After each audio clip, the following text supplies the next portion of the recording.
Hi, welcome to Richard Kabili YouTube channel, and for today's tutorial, I will be teaching you on how to enable and disable scroll up in basic gestures voice control on iPhone X. But first, can you subscribe to this channel and don't forget to hit the subscribe button and the bell to notify you for the new updates. And let's start.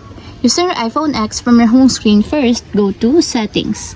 Then in the Settings, scroll down and find the Accessibility and then tap. Then in the accessibility, scroll down again and go to physical and motor section and then tap the voice control.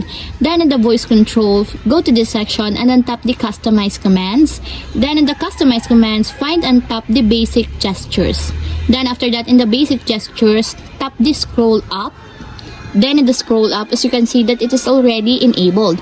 But you have to activate also the switch button under the confirmation required to fully enable the scroll up in your basic gestures until it becomes green. And if you want to disable or turn off, just tap again the switch button just like this.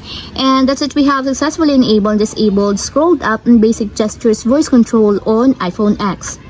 If you have a question, can you comment down below and don't forget to hit the subscribe button and the bell to notify you for the new updates. And thank you for watching!